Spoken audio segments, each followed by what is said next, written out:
বাংলাদেশের সবচেয়ে অভাগা রাজনীতিবিদ সাকিব আল হাসান, এমন অভিমত তারকা পেসার রুবেল হোসেনের। সাকিব সংসদ সদস্য হিসেবে যা পেয়েছেন তার চেয়ে বেশি হারিয়েছেন। সাকিব ক্রিকেটেই সুন্দর, রাজনীতিতে নয়। দেশের গুরুত্বপূর্ণ এক সময়ে দাঁড়িয়ে এসব বাস্তবতা ফেসবুক স্ট্যাটাসে ফুটিয়ে তুলেছেন রুবেল ও সাকিব দুজনই বেশ ঘনিষ্ঠ। একসময় একসাথে খেলেছেন জাতীয় দলে। রুবেল এখন দলের বাইরে, আর সাকিব দলে থেকেও আছেন খুব দুরূহ এক পরিস্থিতিতে। গার্মেন্টস কর্মীর হানির মামলায় সাকিবকে করা হয়েছে 28 নম্বর আসামি। বাংলাদেশ দল থেকে বাদ দেওয়ার জন্য দেওয়া হয়েছে আইনি নোটিশ। চলমান পাকিস্তান বাংলাদেশ প্রথম টেস্টে খেললেও শীঘ্রই আসবে সিদ্ধান্ত। সাকিবের ভবিষ্যৎ তাই সত্যিই পড়ে গেছে ধোঁয়াশায়। যে সাকিবের জন্য পাগল ছিল 18 কোটি মানুষ, সেই সাকিবের এখন দেশে আসাই যেন দায়।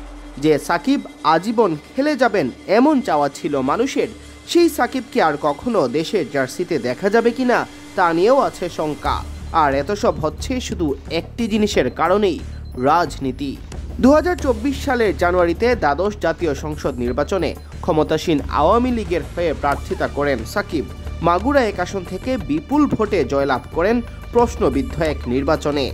গণ অভ্যুত্থানের মুখে গত 5 আগস্ট পতন হয় শেখ হাসিনা সরকারের। ফলশ্রুতিতে সাকিবও পড়েছেন রোষানলে।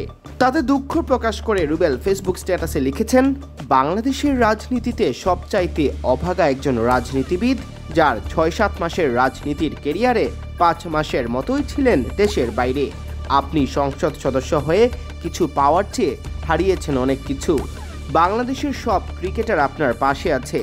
সাকিব ক্রিকেটেই সুন্দর, রাজনীতিতে নয়। রুবেলের মতো অনেকেই অবশ্য সাকিবের পাশে দাঁড়াচ্ছেন। শরীফুল ইসলাম, মুনিম শাহরিয়ার, মোসাদ্দেক হোসেন সৈকতরাও জানান দিয়েছেন নিজের অবস্থান। ক্রিকেটার সাকিবকে যে আরও অনেক দিন 22 গজ মাথাতে দেখতে চান তারা। সতীর্থ হিসেবে বাংলাদেশের ঝান্ডা ওড়ানো সবচেয়ে বড় ক্রিকেটার হিসেবে। সিয়াম চৌধুরী, বিডি ক্রিক টাইম।